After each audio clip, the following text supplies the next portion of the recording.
За үзэгчдээ бид Инконто 3 хотхны автомашины зогсоолын давхраас мэдээлэл хүргэж байна.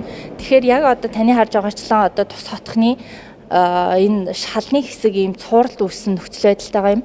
Энэ цууралд бол одоо тэр булангаас нөгөө булан хүртэл одоо нийт 2 хэсэг газарт ингэж үргэлжилсэн.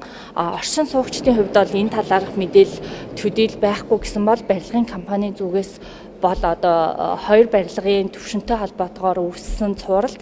Гэхдээ энэ бол барилгын үндсэн хийц бүтээцэд ямар нэгэн өөрчлөлт орохгүй гэх тайлбарыг хэлж байна. Энэ барилга байгууламж өөрөө 8 бар төлөвлөгдсөн. Одоо 5 сар ханхын юм уу те газар хөдлөлтүүд нэлээд болсон шүү дээ. Энэ юм дээр Улаанбаатар хотод мэдрэгдсэн 3.5 6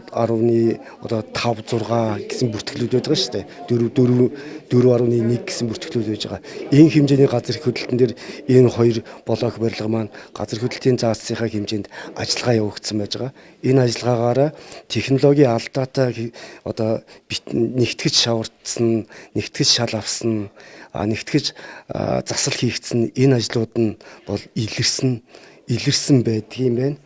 За тэгэнгუут нь энийг бас тухайн үед нь бол одоо энэ Камдер компани бол засвар хийсэн яг одоогийн нөхцөл байдлаас харагдаж байгаа юм. Яг тэгэхээр таазан дээр одоо нэгтгээд засал хийхдээ тортой шавар замаасыг тавьсан ч гэдэг юм уу тий. Тэгэнгуут нь одоо ашиглалтын явц дахиад нөгөө газар хөдлөлтийн одоо энэ заацын хэмжээнд дахиад нөгөө хагарлууд үүсээд ирэхээр нөгөө торн үндсэн байдалтай ийм байгаад байгаа юм.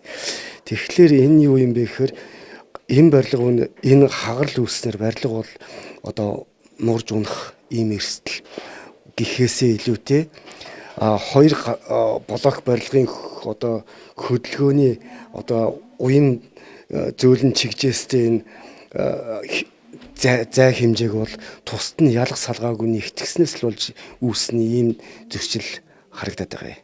Тэгэхээр манай хянах шалгалтын зүгээс бол энэ одоо зөрчлийг тогтоогоод тухайн компанид нь яг технологийнхоо дагуу энэ заслихаа ажлыг чанартай сайн хийж гүйцэтгэе.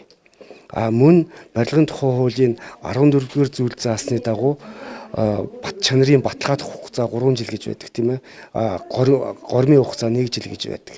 Энэ хуулийн хугацаанд нь одоо энэ үзлэг шалгалтын хийгээд энтэй холбоотой технологийн алдаатай заслын ажлын одоо технологийн алдаа гэж байна шүү дээ.